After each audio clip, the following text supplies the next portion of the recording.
So I was watching the X Zone TV channel last night when I was abducted by aliens, and they kept repeating to me over and over again, simultv.com, simultv.com. What's simultv.com? That's what I asked them. They had it written on the side of their UFO. How do you spell that? UFO. No, I mean simultv.com. simultv.com. simultv.com. Right. simultv.com. Interesting that you were abducted by aliens in a simultv.com UFO last night. Oh, yeah? Yeah. Now that you mention it, I remember now last night I was awakened from a deep sleep. My great-grandmother was standing there. She said she'd come from the hereafter to tell me about simultv.com. She even spelled it out for me. simultv.com, sonny boy. simultv.com. simultv.com, sonny boy. Wow. Yeah. Guys, you'll never guess what my psychic guru just told me. simultv.com. Exactly. Are you guys psychic too? Of course. We all know about simultv.com. simultv.com.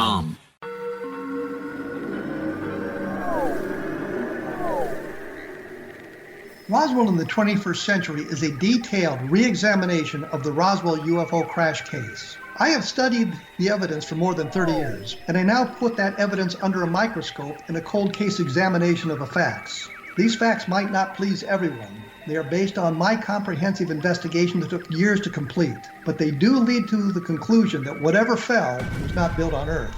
The Best of Project Blue Book is based on the 22-year-long investigation conducted by the Air Force. But the book goes far beyond that, bringing in evidence that was uncovered long after Project Blue Book was ordered terminated. Using facts that were unavailable to the Air Force investigators, I was able to prove that the Air Force manipulated the data and drew unrealistic conclusions about the UFO sightings reported to them. My different perspective shows there was more to Project Blue Book than even the Air Force knew. Both books are available at Amazon.com.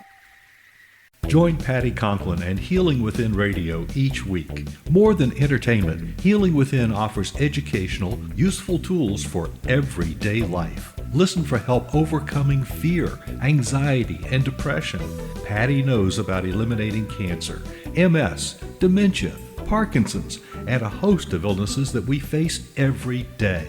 Life can be good. Life is good. All you need are simple tools to start changing your life. Start right now by visiting pattyconklin.com, PATTICONKLIN. No matter where you are in the world, you can work with Patty through Skype, phone, or in person, visiting one of her retreats in Georgia. Visit pattyconklin.com today or call our offices at 404-474-0086. That's pattyconklin.com or call 404-474-0086.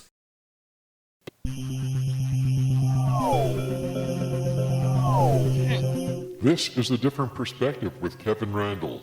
Kevin is a retired United States Army Lieutenant Colonel who has studied UFOs for more than 50 years. His military training has provided him with unique insight into military operations and UFO research.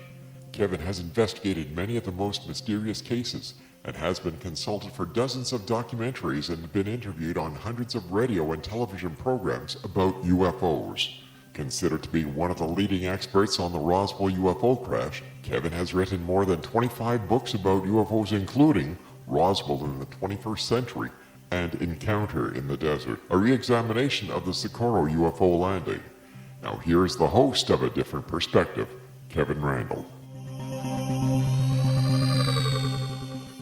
And welcome to this edition of A Different Perspective. I'm Kevin Randle. Usually, sometimes, frequently, I start the program with a rant, but nothing has annoyed me this week in the field of UFOs or paranormal phenomenon. So I guess we'll just have to go right to the guest. I am joined by DIANE Tessman. In the mid to late 1970s, she was a field investigator with the Aerial Phenomena Research Organization. Who wasn't? So was I. And a Florida State section director for MUFON. But her work on the UFO puzzle began when she was 4 years old, possibly 5, when she was abducted twice by UFO beings in the 1952-1953 time frame, which means she's about the same age as me, too. She has always had a few conscious memories from those experiences. The most vivid memory is that her guide said, "We are from your future." After many decades, she has reached the point of certain knowledge, at least that some UFO occupants are future humans, and we'll explore that. In 1981, she underwent hypnotic regression with Dr. Sprinkle at the University of Wyoming and remembered many details from her childhood encounters. She has always had specific conscious childhood memories of those encounters. She has written 5 books over the years. Her new book is Future Humans and UFOs, Time for a New Thinking. She has an exciting but relatively unusual life. She taught first grade in English as a second language for 11 years at the St. Thomas in the Virgin Islands and in Florida as she raised her daughter. They lived near Giant Rock in the high desert of California for 2 years of research and contact there. And Giant Rock, for those of you who aren't familiar, is the area that was purchased by and used by George Van Tassel, who claimed that he had been in contact with beings from Mars. And the Giant Rock was really fascinating, but unfortunately, I think there was an earthquake a number of years ago that kind of split the rock. And I was kind of sad to learn about that. She is the founder and director of the Star Network Cat Sanctuary and Wildlife Refuge in her native Iowa, established 22 years ago, supported by people who enjoy her writing on both science and spirit over the many years in books and publications. Welcome to A Different Perspective. Oh, I'm pleased to be here. I'm more interested in the cat sanctuary than anything else. Well, I spend a lot of time at the cat sanctuary. Yeah, it's, I came back to my native North Iowa after living in a lot of places, lived in Ireland for 5 years. And I didn't want to just wander around the 10 acres that I managed to afford. It's not good farmland. It's a little low for the corn. It's a little, well, not swampy, but you could get, back in the late 90s, you could get fairly cheap acreages that had been family farms where the houses were. And so I got 10 acres and I didn't want to just walk around it. I wanted to do something for the animals, mostly cats, who had been my only friends in a rather lonely childhood. So there were a lot of them that just kind of showed up. And I think that's because the corporate farms took over the family farms that used to have, a milk cow and a barn. And the corporate farms just cut down the hedge groves and are just huge fields of GMO corn. So the poor old cats, even if they went feral, didn't have much to eat, especially in an Iowa winter. And so I made friends with them. And they moved in. I have a big old barn. Some of them moved in the house. And my Star Network that I've written messages for all these years, we decided that we needed a physical manifestation of our love of Mother Earth and her animals. And so they donate. They have grown fewer than my readers, simply because online doesn't really, nobody wants to subscribe for any money, or really people just keep surfing. So it's a bit of a struggle, but I've kept the animal sanctuary for 22 years now. So, well, that's great, and I just love cats. So I do too. The same wavelength there. I was also a APRO field investigator. Knew Coral and Jim Lorenzen very well. And yes, they helped me at the beginning of my research into UFOs, supplying me with information so that I could write UFO articles for the various magazines in the 1970s. Right. I wrote a few articles for the MUFON journal back in when Richard Hall was the editor.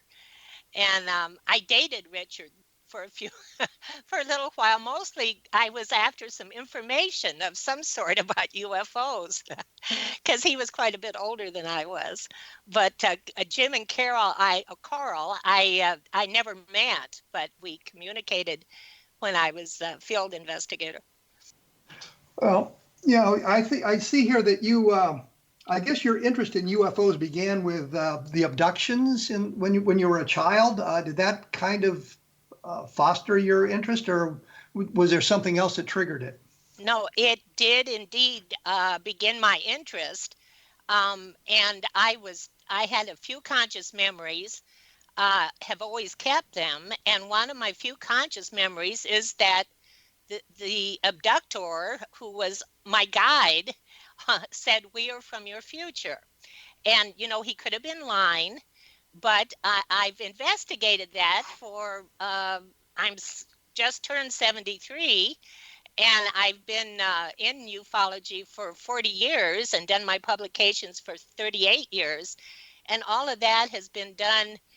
I know when I'm being subjective and giving somebody a message about Mother Earth that I feel might have come from them, and objective when I do scientific investigations. And even when I wrote this book, it does have an attempt at inspiration in the final chapter, but most of the book is very logical and almost down to earth. I Well, just let think me, we let me we interrupt. missed Let me something. interrupt. Let me interrupt you here because during the abduction, was your guide, was he human? He was human as far as my little spidey sense could tell. He was maybe a little shorter than my dad. The only thing that didn't seem human, he seemed like a young man. Um, but his eyes were deep amber and maybe translucent or had that quality. And that was like nothing I'd ever seen in a human. And they were quite mesmerizing.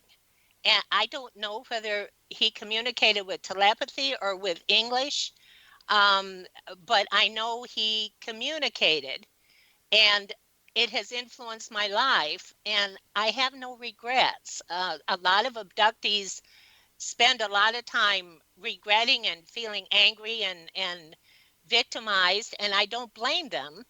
But my abduction, I was young, and maybe they gave me something to calm me down, but I looked at it as an adventure of a lonely and uh, alienated child. My parents argued a lot. The animals were my friends. My older brother was a bully. He was 10 years older, a half brother.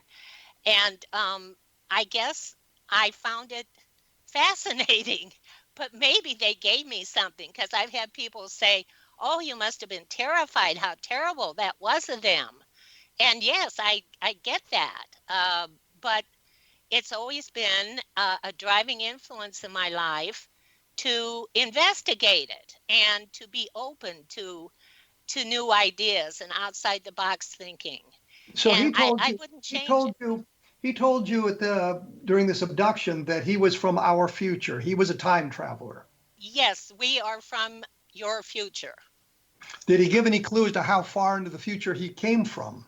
No, and that's kind of a complicated, when you think about it. They could be from 50 years in advance if we can find the key to time travel.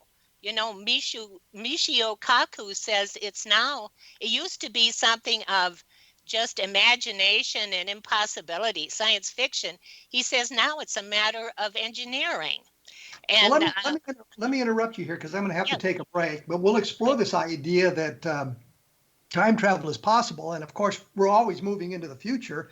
But the idea that we can go back in time is what always has fascinated me, and I think that's more the science fiction aspect of it than really going forward into time. The book is Future Humans and UFOs, Time for New Thinking. The website is www.earthchangepredictions, all one word, all lowercase.com, earthchangepredictions.com.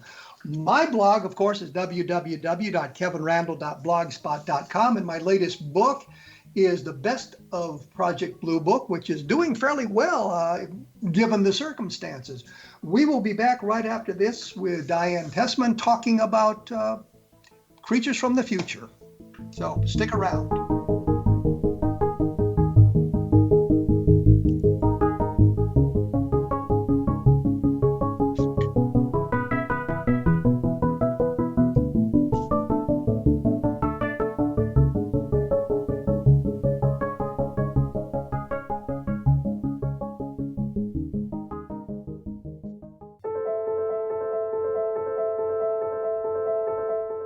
Are you looking for psychic services that empower as well as provide accurate information? Jenny is a third-generation psychic with extensive esoteric training. A practicing professional intuitive for over 30 years, her accuracy is astounding. While most psychics can read what will happen to you if you don't change directions, Jenny understands the future is subjective. While there is a river of time we all traverse, that river has many waves, eddies, currents, and tributaries from which to choose. With Jenny as your guide, you can explore the many possible outcomes in the river of time and navigate your course to the one of your liking. Take control of your future. Book your life-changing session with Jenny today at www.gen-e.net. That's www.gen-e.net.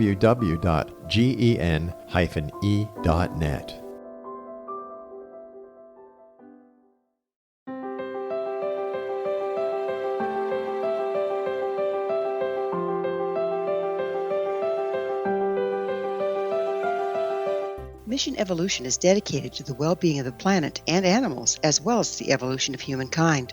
One major factor threatening all three is increasing toxicity. Heavy metals and other environmental toxins are poisoning our bodies, deteriorating our brains, blocking our spiritual connection, and shortening our lives. Yet these poisons are extremely difficult to remove. I'm Gwilda Wiyaka, and I recently became aware of a product created from the marriage of nature and nanotechnology called Vitality. It's formulated from zoolite, whose crystalline structure binds toxins, gently carrying them out of the body. The light is only as clear as the window through which it shines. Clear your body, shine your light into the world. Visit vitalityhappens.com for a 20% discount. Enter code PATHHOME.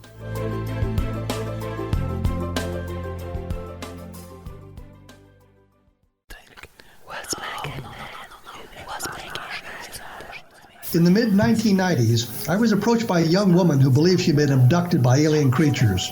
In conversations, I began a journey that took me not into the world of interstellar travel, but back through time into past lives. Under hypnotic regression administered by a professional rather than describing abduction, Jenny, as she is called, begins to tell a tale of horror in 19th century London. Her unbelievable past life seems to connect with Jack the Ripper and other monsters of the past. Throughout the session, Jenny provides a rich detail of her past lives that links some of the most horrific killers in history to one another. Using the resources of a university library in the pre-internet's day, I was able to verify some of Jenny's claims. She has knowledge that wasn't readily available to a suburban housewife. Does this prove the reality of her tales? Conversations attempts to answer that and other provocative questions. Conversations is available at Amazon.com.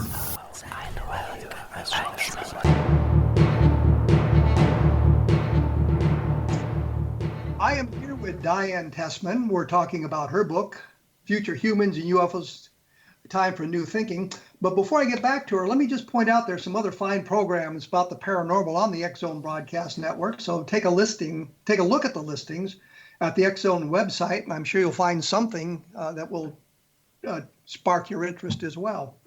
When we went away, I had sort of posed the question, or was beginning to pose the question. We were talking time travel, about going into the past. And so if these guys are from our future, clearly they're traveling into their past, our future. And I've always found it somewhat paradoxical that time travel into the past would actually work. It seems to me that Right. might be an impossibility. Well, a lot of people will say when they hear me, they'll say, well, Einstein said it was impossible to go back. And he never said that. He had a struggle toward the end of his life with gravity, and that seems to be involved in time travel back. But he never said it was impossible. And I was going to say, as far as where he was from in the future, he didn't say when he was from, but if we got the key to time travel, as if the same idea as the key to flying airplanes, I don't know if it's a mystical, magical thing or just a matter of advanced science. We might have it in 50 years. So he might have been 50 years ahead of us, or he might have been 1,000,000 years ahead of us. So this gave me the idea that they probably come back in rather military-like units, and they probably are with others of their own time, if you can even call it time at that point. But I don't think somebody 50 years ahead would be mixed in with a million years ahead humans. We might not even be able to recognize them as human. So anyway, that was the idea I had there. Then now, what did you just say as far as the Well, next? I was suggesting that travel back in time Back. Okay.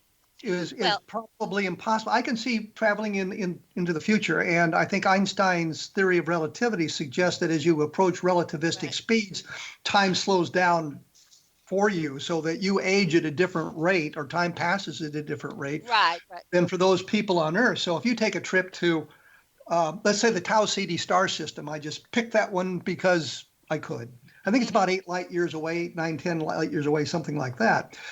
It might take you 400 years in Earth time to get there, but on ship time, it might take you just a year. So you come back to a civilization or a society you wouldn't even recognize. Yes, right. Interstellar, the movie, explored that, I believe. But as far as traveling back, I've become friends and sort of a working associate, although I'm not a physicist, with Dr. Jack Sarfati. And he has a low power warp, which he feels is a workable way to fold space-time, which becomes more fluid as the speed of light slows down. And he feels we just need to get the funding to further this research. Now, Jack Sarfati is well known. Some people will say he's, a maverick physicist, but he is brilliant. And whether he has the key or not, I don't know.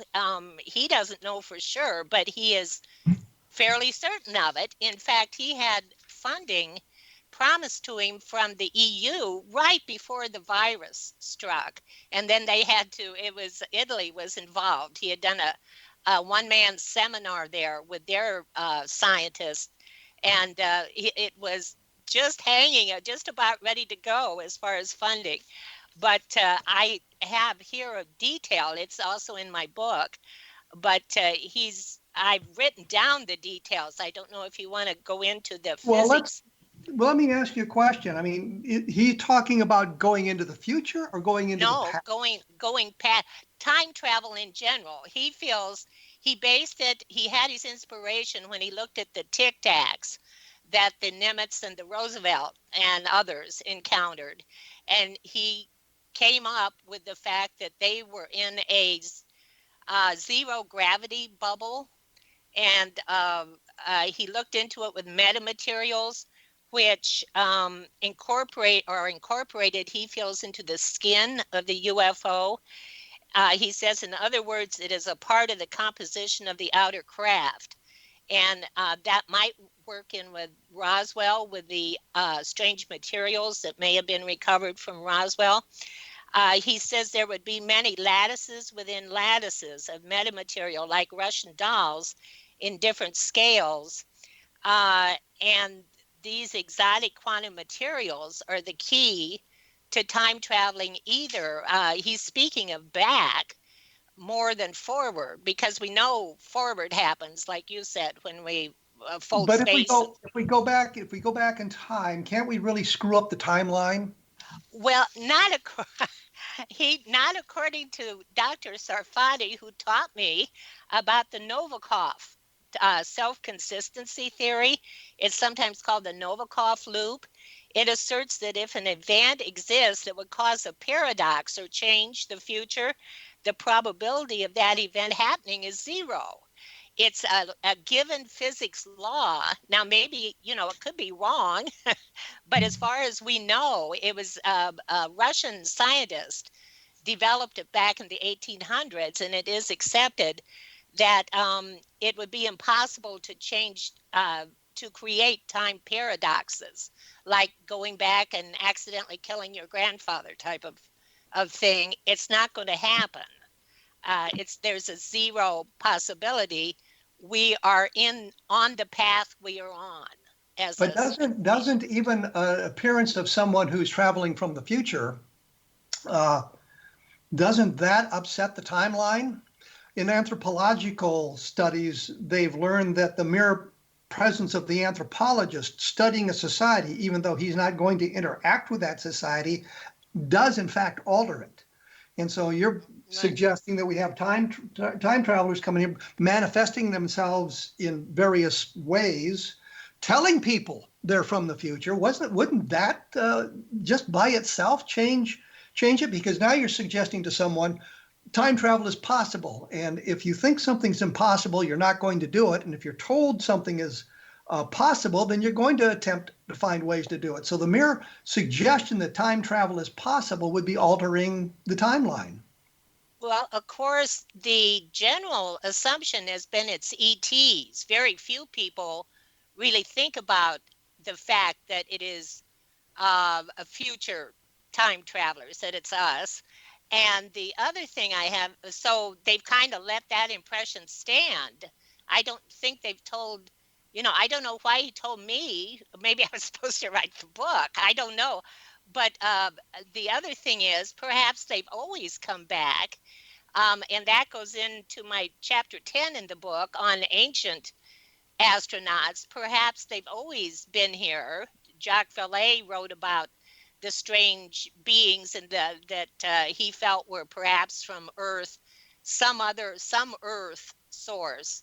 And he's always felt it's probably not ETs.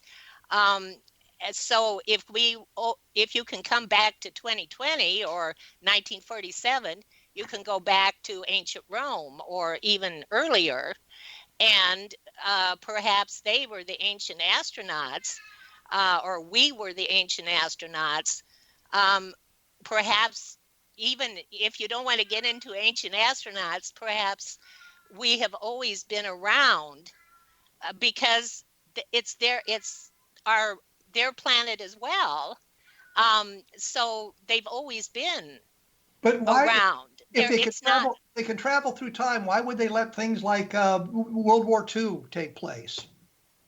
They could have stopped World War II. Why allow all of this history that we know that is so destructive to the human experience, however you want to postulate the human experience? Why would they allow that to transpire when they would have the possibility of altering that?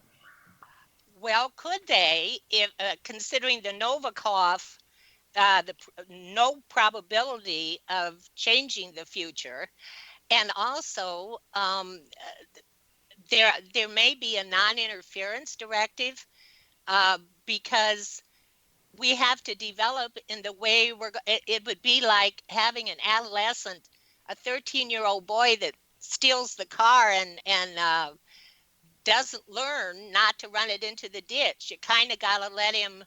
You could try and stop him, but if he's out, we're an adolescent species at this point, and we have to learn to tie our own shoes. And perhaps there's a very strong non-interference directive, might have been less strong in ancient days. Maybe they were just starting civilization. Maybe they do it over and over again, an endless loop that we seed ourselves rather than eat. I don't know why it is an impossible idea that we would be back there beginning civilization when people accept that, well, ETs, there was a statue that might be an ET astronaut in Mayan ruins. Well, it could have been a human astronaut. I need to interrupt you here because I got to take my break.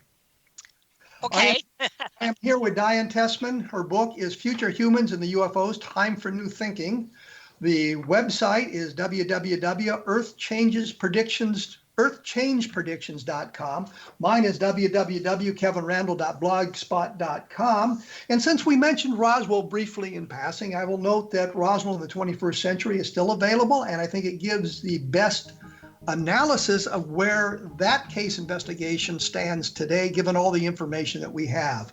I will be back right after this with Diane Tessman, and we will continue our discussion about her book and time travel. Please stick around.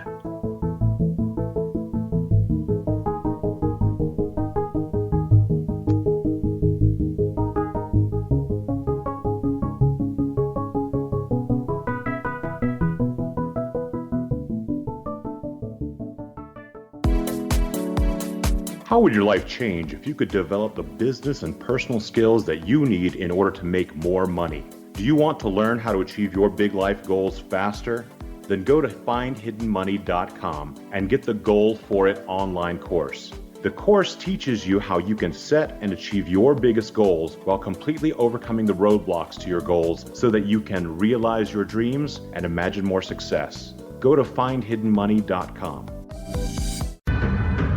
If you are looking for a safe, zero-calorie natural option to the harmful artificial sweeteners on the market today, Just Like Sugar is what you're looking for. Just Like Sugar is a wonderful natural alternative for those health-conscious people who choose a calorie-restricted diet with a great, pure, sweet flavor that tastes just like sugar. Just Like Sugar is a great natural option for people suffering from diabetes and may be useful in restricted diet programs where standard sugars are not allowed and does not cause a laxative effect of some other sweeteners. Just Like Sugar comprises a perfect blend of chicory root fiber, natural calcium, natural vitamin C, and Just Like Sugar's sweetness comes from the natural flavors from the peel of the orange.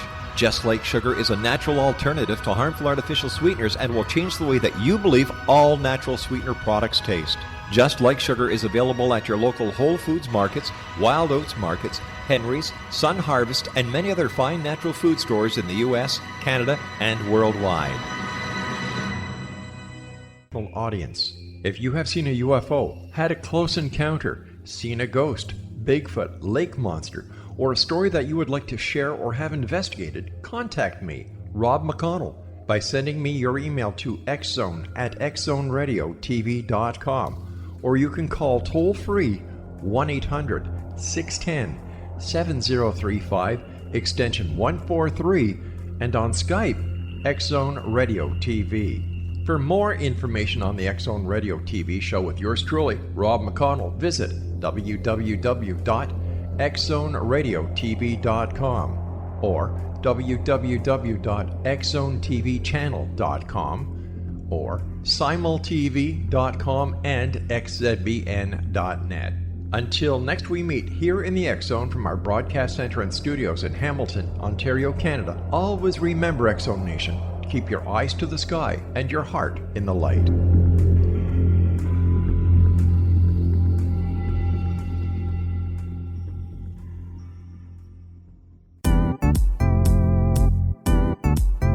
Memorable dynamic presentations are a not-so-secret weapon in the business world. Do you have a powerful message that must be shared, but you haven't found a way to deliver that message? Do you want to be known as a top public speaker who gets amazing results? Are you ready to create and deliver your powerful message? Thomas Hides can help you create and deliver your speech to get the results you desire. Visit iconquality.com.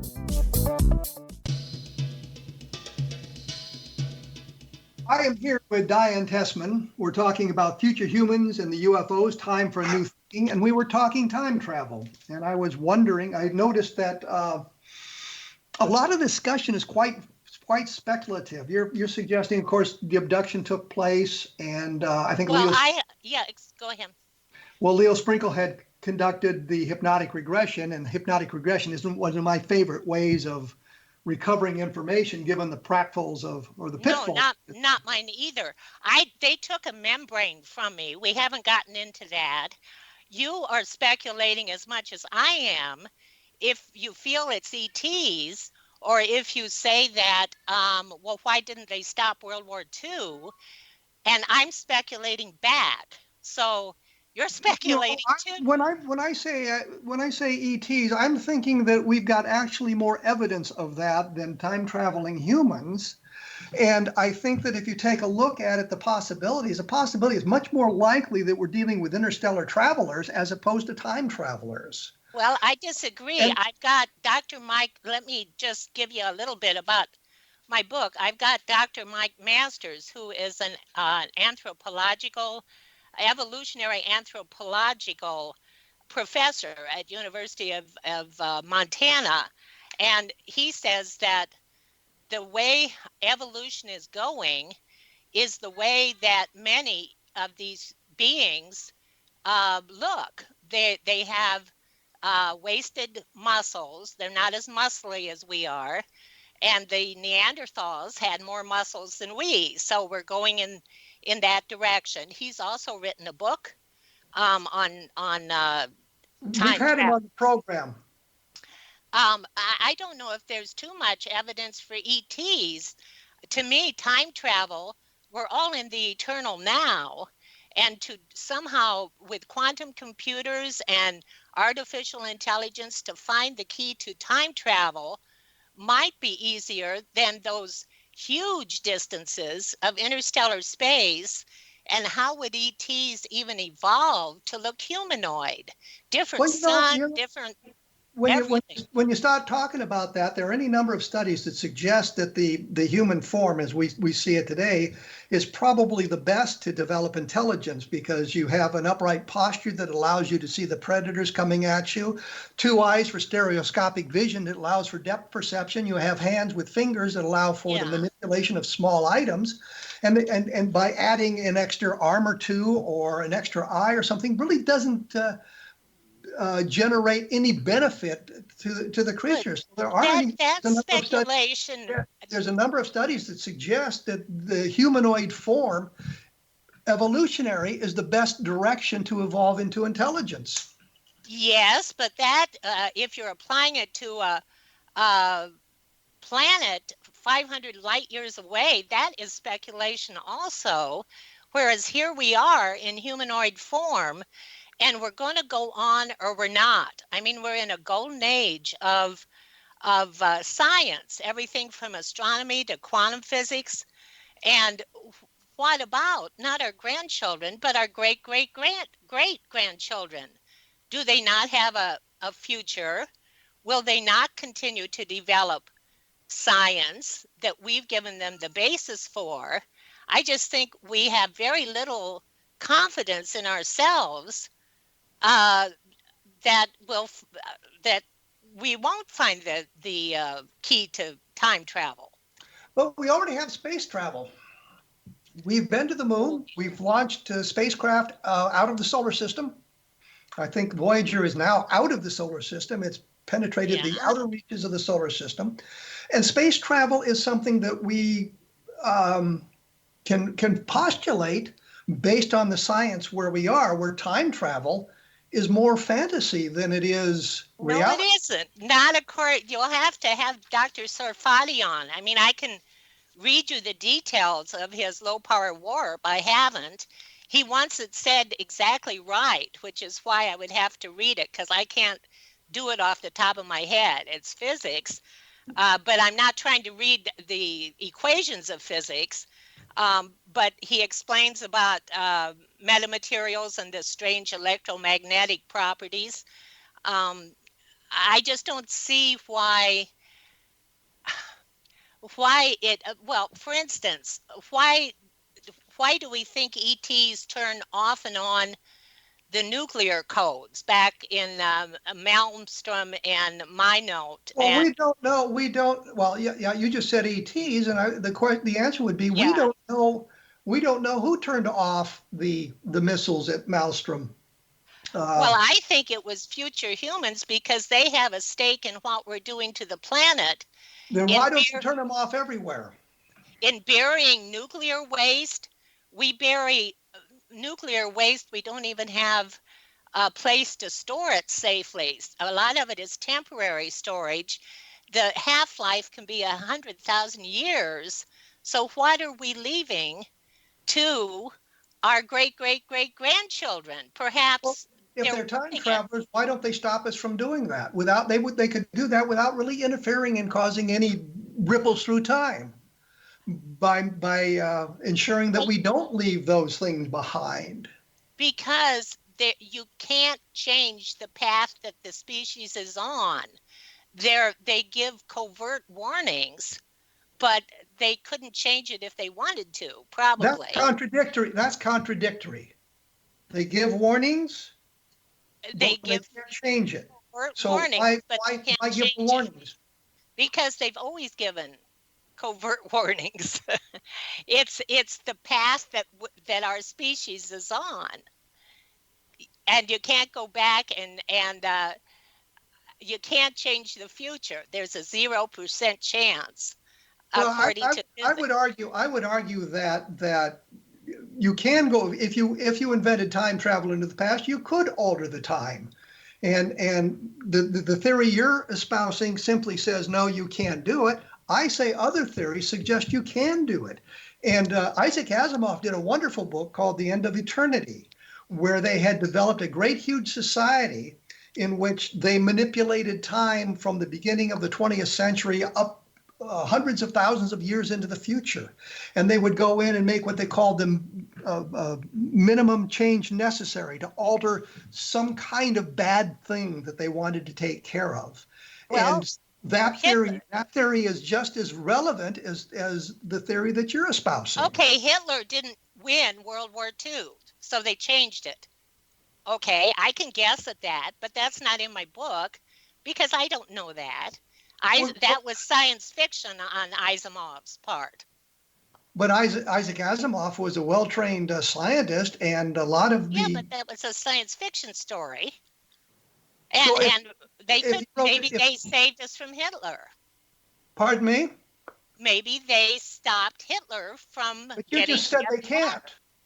You just said they can't. Yeah, but you're saying... I'm arguing in your... If Isaac Asimov said that had a science fiction story that they came back and changed things in the latter centuries, then maybe they did. I mean, you can't have it both ways. You're saying my argument's no good, so I was arguing in your field, maybe they have changed history. Maybe they stopped the Dark Ages from going on as long as they would have otherwise.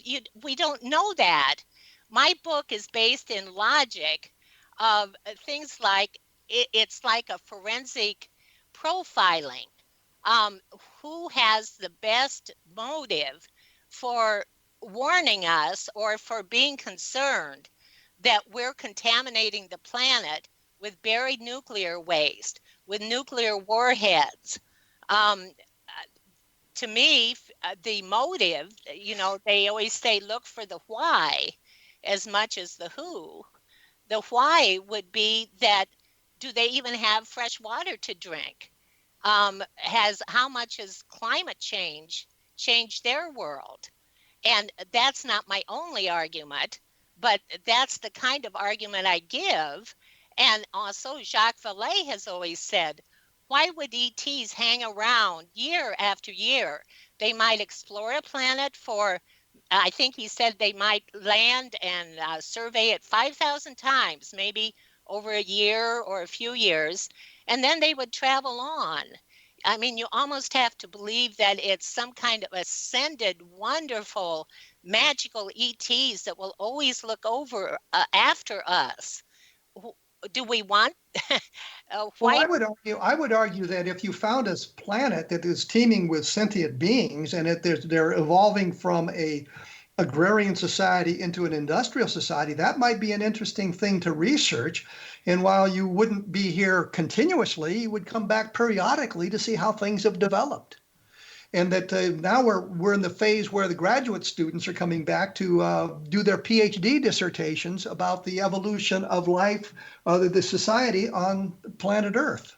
Well, I think that probably future human college students come back for a field trip, but more likely it's a military, almost like the Federation from Star Trek, a pseudo or a quasi-military group that comes back and serves for a while. The Tic Tacs, they appeared when they didn't have to.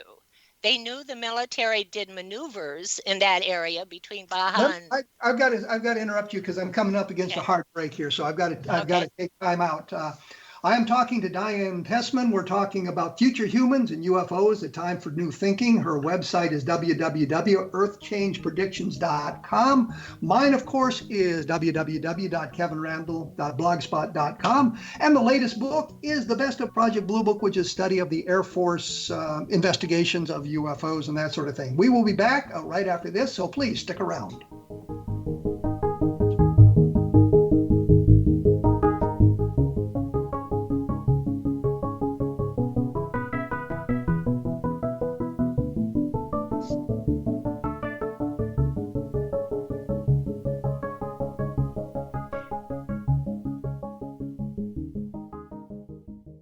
So I was watching the X Zone TV channel last night when I was abducted by aliens, and they kept repeating to me over and over again, simultv.com, simultv.com. What's simultv.com? That's what I asked them. They had it written on the side of their UFO. How do you spell that? UFO. No, I mean simultv.com. simultv.com. simultv.com. Right. simultv.com. Interesting that you were abducted by aliens in a simultv.com UFO last night. Oh, yeah? Yeah. Now that you mention it, I remember now last night I was awakened from a deep sleep. My great-grandmother was standing there. She said she come from the hereafter to tell me about simultv.com. She even spelled it out for me. simultv.com, sonny boy. simultv.com. simultv.com, sonny boy. Wow. Yeah. Guys, you'll never guess what my psychic guru just told me. simultv.com. Exactly. Are you guys psychic too? Of course. We all know about simultv.com. simultv.com.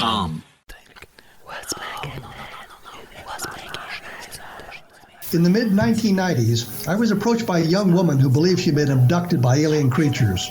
In conversations, I began a journey that took me not into the world of interstellar travel, but back through time into past lives. Under hypnotic regression administered by a professional rather than describing abduction, Jenny, as she is called, begins to tell a tale of horror in 19th century London. Her unbelievable past life seems to connect with Jack the Ripper and other monsters of the past. Throughout the session, Jenny provides a rich detail of her past lives that links some of the most horrific killers in history to one another.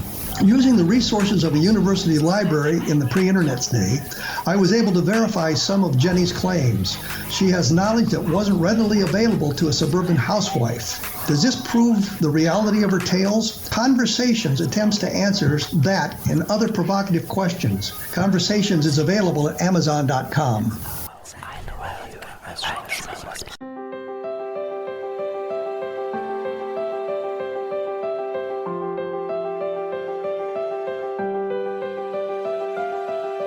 Mission Evolution is dedicated to the well-being of the planet and animals, as well as the evolution of humankind. One major factor threatening all three is increasing toxicity.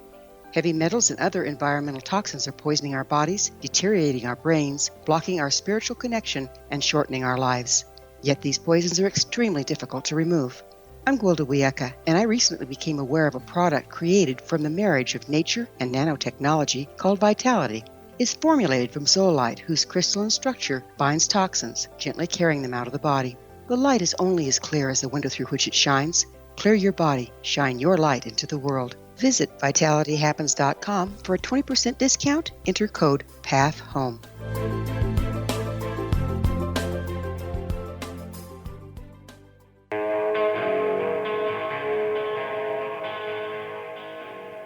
I am here with DIANE Tessman. We both happen to be in Iowa, which is a strange coincidence, I think. We've been talking time travel and the possibility that we're not dealing with extraterrestrial intelligence, but we are in fact dealing with human time travelers. Let me pose this question to you, which came to me during the break. Speaking, I guess, most logically, since we've demonstrated an ability to create spacecraft, we know that science exists. We understand how that works. We are progressing toward that idea. Yeah, But we do not have good evidence that time travel works other than into the future, as we've discussed. What's more logical, that we have visitors from other planets or we have visitors from our far future? What do you think is more logical? Not necessarily far future. I think that time travel is part of the science that is developing, and there is research into time travel.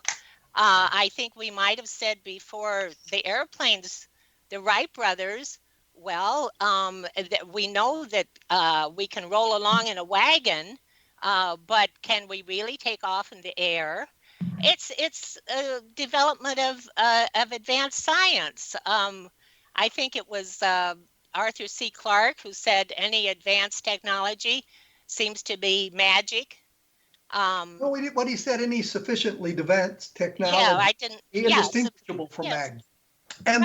But that does not lead us to time travel. That just leads us to part of science. It's space travel isn't the only part of science, and whether, yes, we've gotten to out into the solar system with probes, unmanned probes, whether beings can travel from the far, far distances.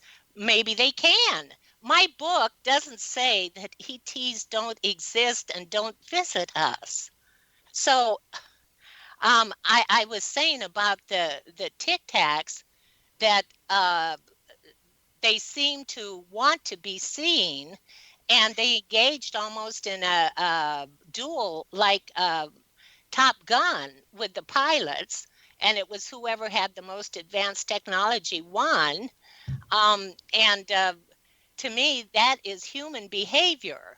We sort of assign. You mentioned the other abductees. Yeah, Travis Walton and Andreessen and Barney and Betty Hill. And we got a large body of research from various abduction researchers. All of that suggests interstellar travel. No, Travis Walton meant future humans. I don't know as he says it quite as plainly as I do. But anyway, golden humans, he called them. And he also meant little beings at first that frightened him. And then he had a head wound, and the humans showed up and took care of him, according to Travis. The membrane that was taken from me is a very valid proof that I was abducted. I looked for, there's a chance that it's got a mundane explanation, but it's in my mouth, the membrane between your gum and your lip. I noticed a scar when I was 9 years old. I have no memory of it being taken. But I asked my parents, what was the scar on the outside of my lip? And they had no idea. And they were very attentive, loving parents. And I looked and looked. I said, well, did I bump my lip on my tricycle? Because apparently, like mountain bikers, sometimes I've even Googled the whole, it's called a frenulum or frenulum membrane. And anyway, a few years ago, I discovered it's actually on the inside, and it was removed, just cleanly removed. And I don't have any other explanation. So, I'm a very legitimate abductee, and but you only had the single experience.